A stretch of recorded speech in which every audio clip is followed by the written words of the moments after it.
Καλησπέρα. Καλώς ήρθατε στο σεμινάριο αυτό με θέμα το διαζύγιο.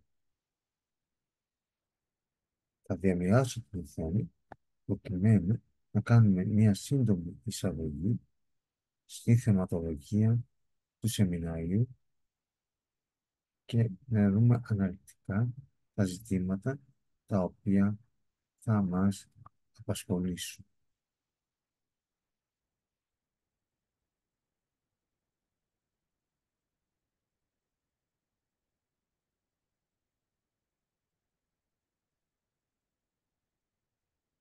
Τα ζητήματα λοιπόν στην πρώτη ενότητα αφορούν το διαζύγιο ως κρίση στην οικογένεια. Θα έχουμε εισαγωγικές παρατηρήσεις, θα έχουμε από το γάμο στο διαζύγιο και τις οικοκοινωνικές επιπτώσεις του χωρισμού στο ζευγάρι. Στη δεύτερη ενότητα θα μελετήσουμε τις γονικές συγκρούσεις και τη διαχείρισή τους, προφυλάσσοντας τα παιδιά από τις γονικές συγκρούσεις, γονική σύγκρουση και συνεργασία, διαμόρφωση πλησίων και σύνοψη. Στην τρίτη ενότητα θα παρακολουθήσουμε την περίοδο των αλλαγών και τη λήψη των αποφάσεων, θέτοντας τέλος στο γάμο, οι αλλαγές που ακολουθούν, η διαχείριση των σύστημα. Στην τέταρτη ενότητα θα παρατηρήσουμε τον προγραμματισμό της γονεϊκής φροντίδας, τη δημιουργία ενός προγράμματος φροντίδας και ανατροφής των παιδιών και ένα πρόγραμμα φροντίδας με ευελιξία και αναπροσαρμογές. Στην πέμπτη ενότητα θα έχουμε εισαγωγικές παρατηρήσεις, μια περίοδο χάριτος ως μια διαδικασία αναζήτησης ταυτότητας και νέων ρόλων. Τέλος, θα δούμε την ενότητα κάνοντας ένα βήμα μπροστά. Ξεκινάμε λοιπόν διαβάζοντας ένα απόσπασμα από το έργο του Ήψεν, το κουκλόσπιτο. Χέλμερ, σκέφτεσαι και μιλάς σαν άμυαλο παιδάκι. Νόρα, ίσως, αλλά εσύ ούτε σκέφτεσαι, ούτε μιλάς σαν τον άντρα που θα ήθελα να με πλάι. Μόλις πέρασε ο πανικός σου, όχι για αυτό που απειλούσε εμένα, αλλά για εκείνο που θα πλάκωνε πάνω σε σένα. Και όταν όλοι οι κίνδυνοι εξαφανίστηκαν, τότε άρχισες πάλι να μου φέρεσαι, λες και δεν συνέβη τίποτα. Ούτε γάτα, ούτε ρήμα. Ξαφνικά, ως για μαγείας, έγινα ξανά η μικρή σου γαλιάδα, η κούκλα σου. Θα την κράταγες στα χέρια σου με 1000 προφυλάξεις, μη σου πάθει τίποτα και σπάσει. Σηκώνεται πάνω. Το Τώρα συνειδητοποιώ πως 8 χρόνια ζούσα με ένα ξένο και πως έκανα μαζί του 3 παιδιά. Τρελαίνε με. Σκίζω τις σάρκες μου 1000 κομμάτια. Από την εκπληκτική κορύφωση στο τέλος του έργου, με την ώρα να σπάει τις αλυσίδες του γάμου. Ακολουθούν μαρτυρίες ανθρώπων οι οποίοι έχουν βιώσει το διαζύγιο ως παιδιά. Ελένη, 20 χρόνια. Έκρυβα από όλους το γεγονός ότι οι γονείς μου είχαν χωρίσει για να μην με θεωρήσουν αδύναμη. Το επόμενο τη μητέρα μου άφησε τον πατέρα μου και αισθανόμουν ένοχη για το γεγονός ότι τον εγκατέλειψε. Ήθελα να μείνω με τον πατέρα μου, αλλά με ανάγκασε να πάω μαζί του. Δεν την ενδιέφερα πραγματικά, αλλά να δείξει ότι ήταν καλή μητέρα για να μην κατηγορηθεί από την οικογένεια του πατέρα μου. Δεν λέω σε κανέναν, ακόμα και σήμερα, ότι οι γονείς μου απόλυσε. Δημήτρη, 19. Στο σχολείο, ντρεπόμουν που με θεώρησαν προβληματικό, γιατί οι γονείς μου είχαν χωρίσει. Την ημέρα της μητέρας, πήγαινα μαζί με τη μητέρα μου να την πάρω δώρο, γιατί ο πατέρας έλειπε και δεν ήθελα τα παιδιά να καταλάβουν τι έλειπε.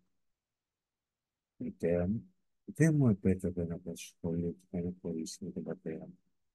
Ήταν η αιτία που αισθανόμουν πέρα την τροπή και φόβο. Μήπως το μυστικό μας αποκαλυφθεί.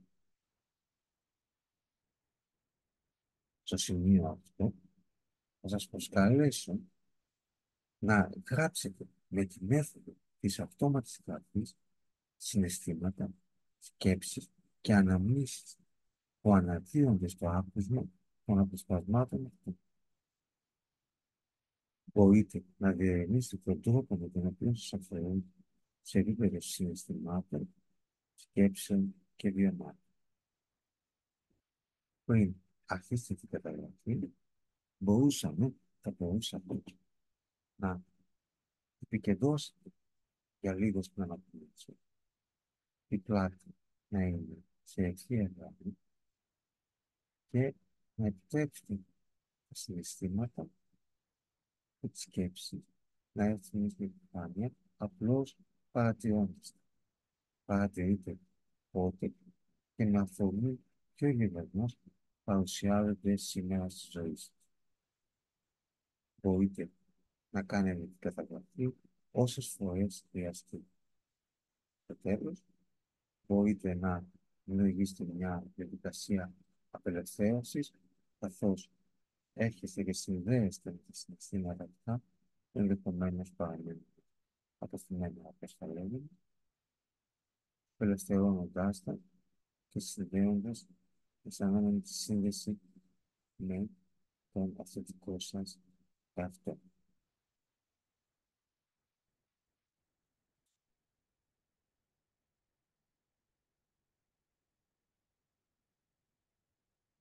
Προχωρούμε στο διαζύγιο ως κρίση στην οικογένεια.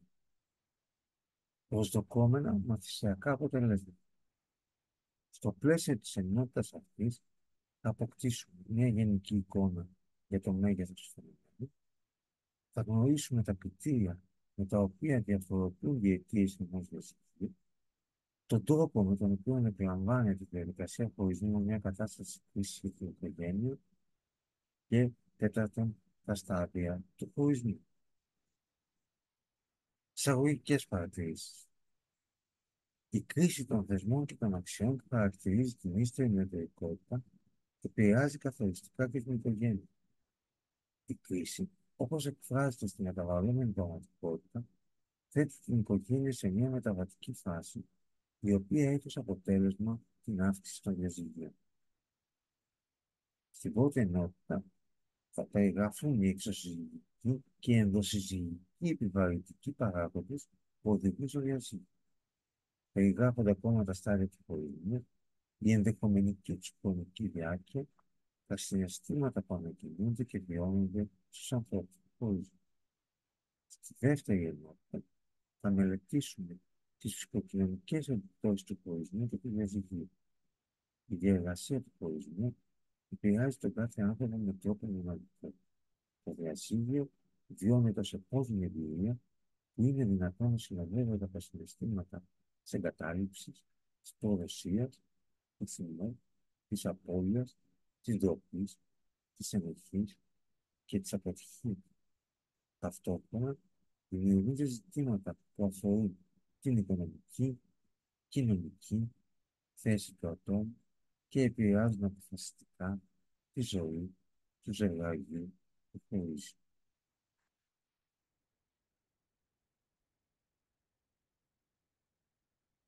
Το σημείο αυτό και πριν προχωρήσουμε στην επόμενη, θα σας πρότεινα να μείνετε λίγο στρέφοντας την προσοχή στην αναπνοήση, παρατηρώντας για λίγο την εισπνοή και την εκπνοή, δίνοντας την ευκαιρία στον εαυτό σας να συνδέσει την αναπνοή του συναισθήματα του σώμα και θα σας προσκαλούσε να αναπνεύσετε βάζοντας την προσοχή σας στην αρχή της αναπνοής. Κατά κάποιο τρόπο, παρατηρώντας απ' έξω, όχι ακολουθώντας την αναπνοή, αλλά παρακολουθώντας την αρχή της αναπνοής. Είστε λίγο έξω από την αναπνοή.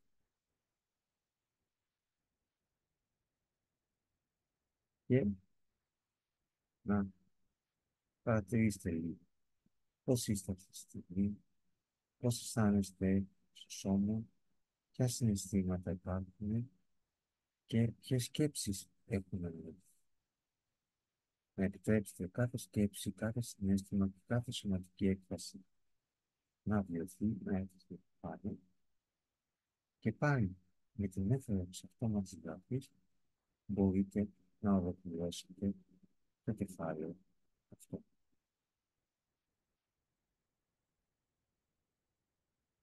Στο σημείο αυτό σταματήσω το διαδικασμό και σας προσκαλώ στο επόμενο βίντεο να συνεχίσουμε την παρακολούθηση του σεμιναρίου.